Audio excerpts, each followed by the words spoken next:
Hi guys! Welcome back to my YouTube channel. And for today's video, ang gagawin natin is maglilinis tayo ng kusina. Wow! So ayun, yun yung gagawin natin ngayon. Maglilinis tayo and then ipe-prepare natin. Iayos natin yung mga nakalagay sa rep kasi nga nagdaan na ang New Year at dugyot pa din. Charing lang. So ayun nga, mag-ano tayo, maglilinis tayo ng kusina natin. Ayun yung gagawin natin ngayong araw. And then lilinisin din natin yung ref. And papakita ko sa inyo kung paano ko siya linisan. And then i-organize natin yung laman ng ref. Yun lang. And please watch this video.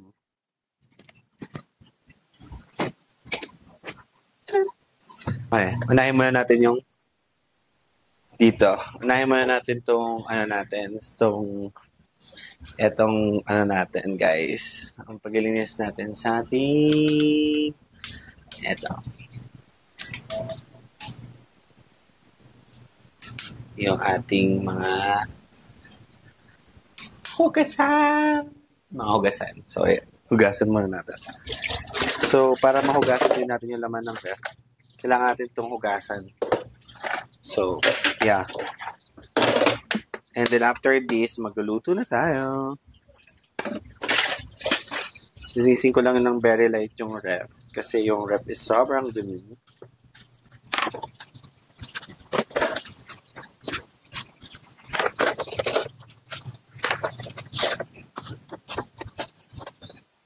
So nakikita nyo guys na ito is kanin baboy yan. So itatapon na rin yan. Ilalagay na sa isang lagayan para may itapon.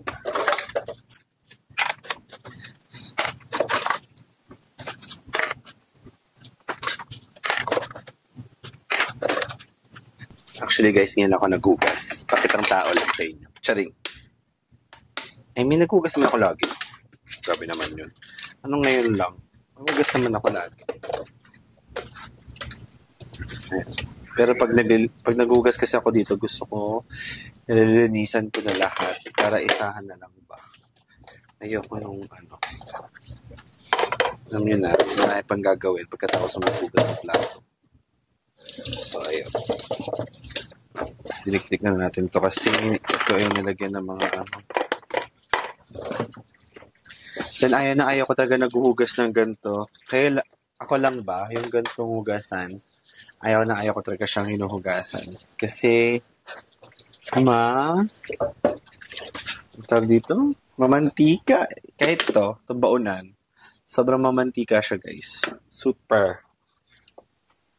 Kaya, lagyan natin ng sabon. Super sabon. Kasi sobrang mamantika. Yun yung pinaka-ayaw ko hugasan talaga. Sa lahat. Sa lahat ng hugasan ko. Yan ang ayaw ko. Yeah. Watch me na lang maghugas ng plato.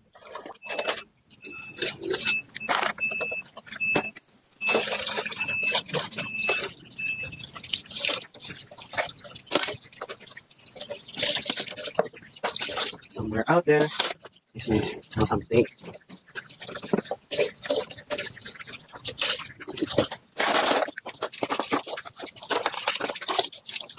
Sino guys? Ayan, kaya ayaw ko maghugas ito.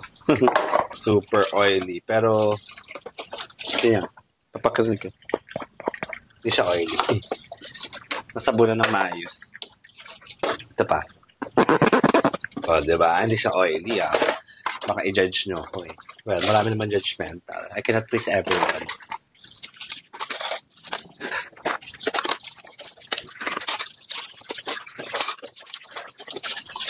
After ko maglinis dito,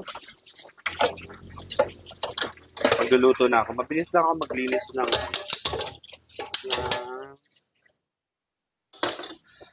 tawag dyan ng ref. Kasi hindi naman masyadong may yelo yung ref. So, linisan lang natin siya ng very, very light.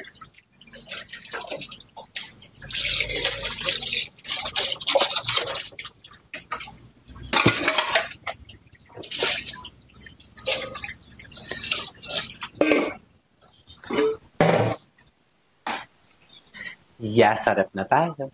So first thing, you need to remove all those canela root na ilagay sa mga lalagyan ng mga pagkain na yan para makain. Salansan. Ayan. Basura. Ito yung natitirang prutas ng New Year. Yan lang siya. And then, remove this. Kasi I feel like something here. More on something. Yeah, remove na yan. May sabon pa. Yan, so nare-remove ko, may piso. Ayan, merong ano. So ito mga to, lalabahan na to. Sasabay na yun sa labahin ngayon. So, first thing, I need to find a basahan for this kids. So, yun. Kailangan natin ng basahan. Kailangan natin ng basahan, guys. Kasi nga, yeah, marami alikabok. Tsaka sa parang sobrang baba ng camera. Angat natin ng konti. And then, yeah. Ayan. So, ayan siya. Nilayo natin yung camera. Ayan. Ayan. So, maghanap muna ako ng basahan. So, remove natin yung kasi may ground to. Remove muna natin lahat ng mga something out there. Siguro tanggalin ko na yung mga pictures dito kasi hindi naman to something. Punasan lang natin yung labas ng ref kasi super dumi niya na. Yeah. Then, punasan natin guys na maduming basahan para maging lalong madumi. Hindi, nalaban ko to. Bago ko to pinunas dito. Ito naman, react naman agad. Tapos, para marami akong content na i-upload sa YouTube. Ayan. After punasan, ang ref, ilabas ang mga laman. Perfect yan. Kasi ang daming laman. Ayan. Check nyo yan, guys. Ayan. So, ganyan siya. So, may mga queso de bola, may mga something, may mga eche-breche. So, I'm gonna remove this, apples. Because this apples is not the same. Charing. Something has changed within me. Something is not the same. So, I need to put these apples in one lagayan. English yun, guys. And then, we have spam here na Wala. Okay ka pa ba? Ba't parang lumolobo ka? Hindi, okay pa siya. Pero bakit parang tumataba siya?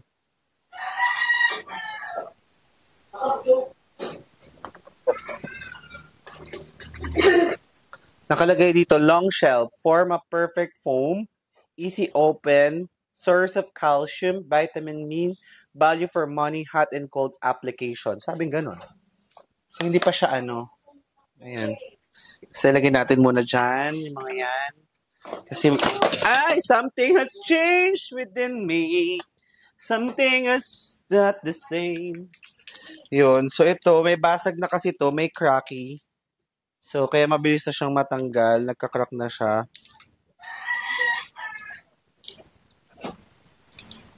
Baliktad. Paano ba to?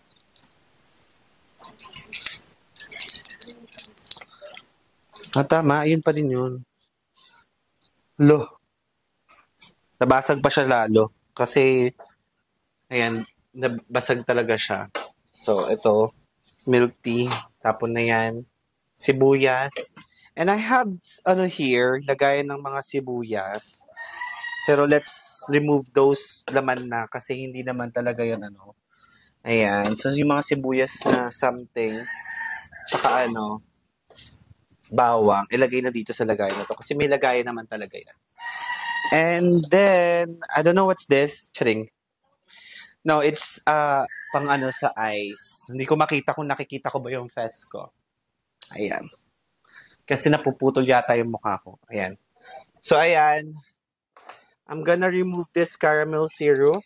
Kasi I think this caramel syrup, it's already expired. So, remove that one.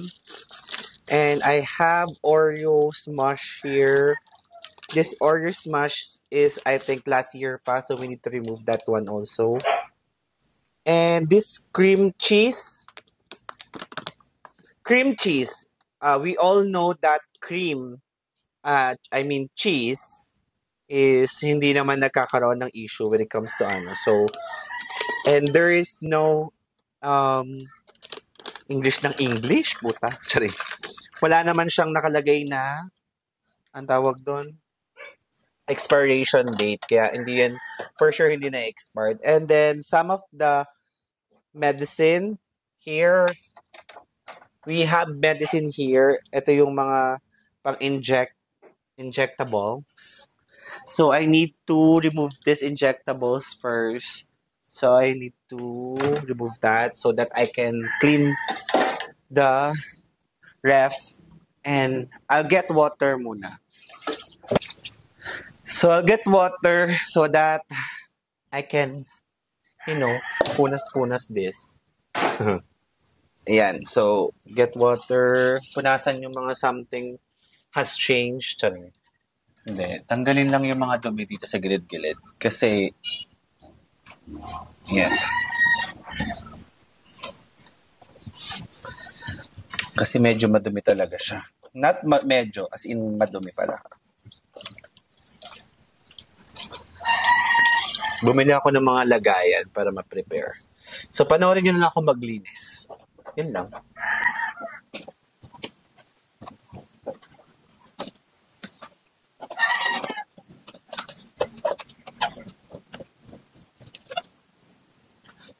Bigyan ko lang kayo ng konting overview with this ref.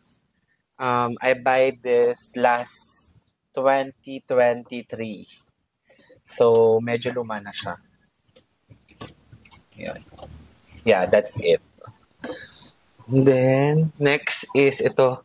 Actually, this one is, nilagay ko na sa lagayan. Ito din, nilagay ko sa lagayan. This is papaya. Papaya overload. And then,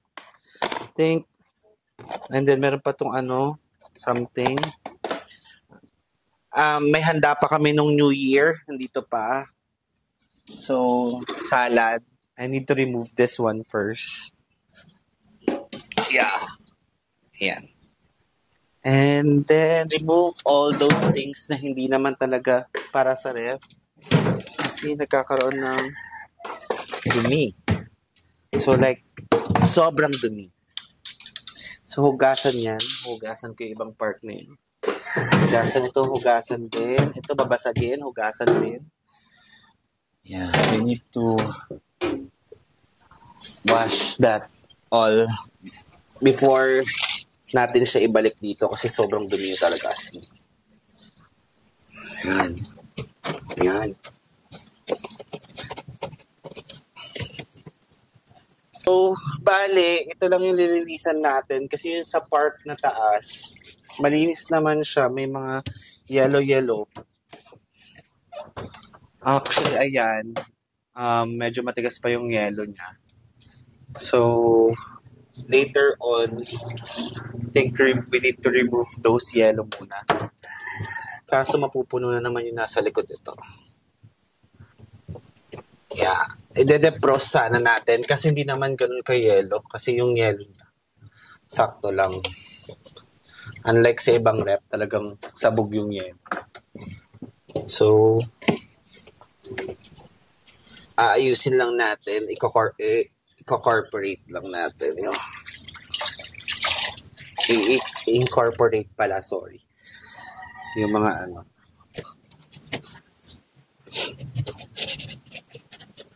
kasi may mga malunggay na nilagay, hindi lang talaga dapat niya yung malunggay dito kasi ang dugyot.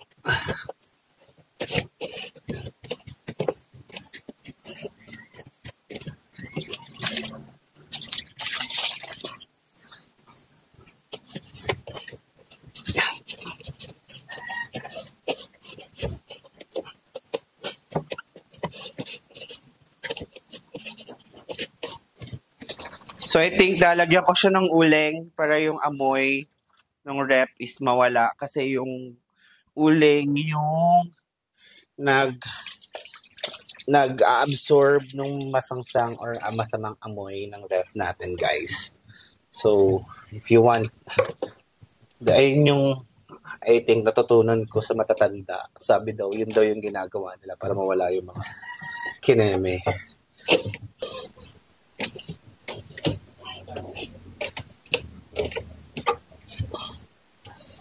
Ayun. So, I'm done here. So, this part is may mga something na dapat tanggalin. So, we need to remove muna. There's something we need to remove. Something has changed within me. So, eto kasi, ewan ko ba bakit may mga ganitong something dito sa yellow. Ayan. Okay na yun. Unahin muna natin yung mga ito.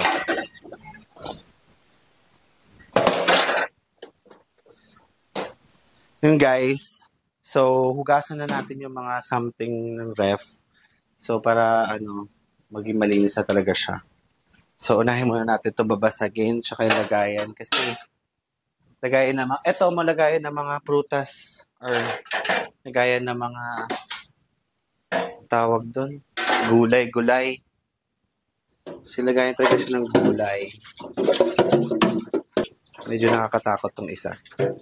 So, lapag muna natin siya at baka mabasag. Unahin muna natin siya dito. Unahin natin yung mga fragile things.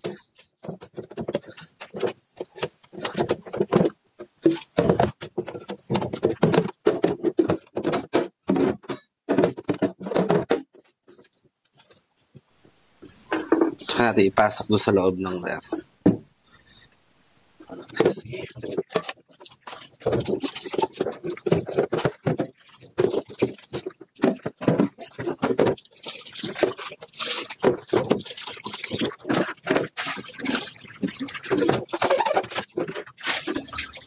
Ayan. So, pag malinis na, lagyan natin sa ref. Kasi nga, may mga susunod pa tayong lilinisin sa loob ng ref. Kasi, dahil na itong babasagin na to. Kasi parang ang oily niya, guys.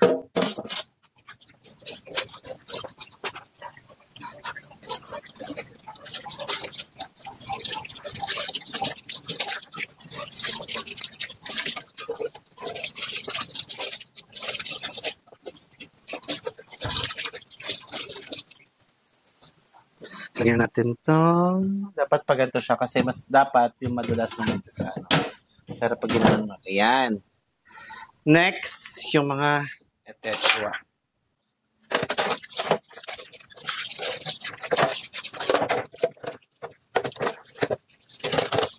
Lagyan natin natin.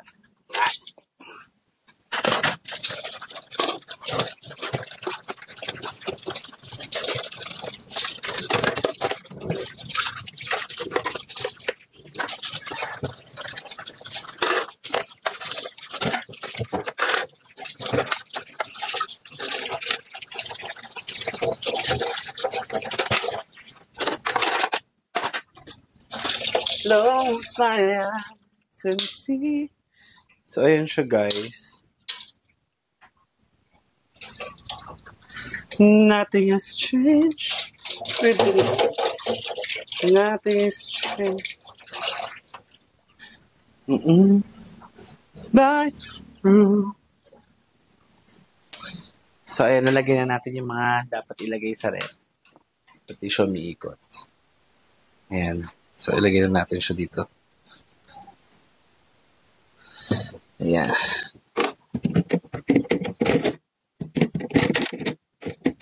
Taas natin yung isa kasi para kasya yung mga dapat ilagay.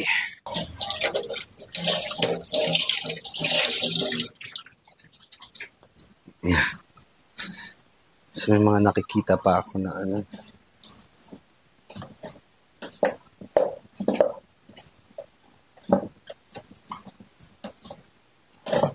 So, ilagay na natin sa ref yung Ito, lutuin na to. Lutuin na natin to.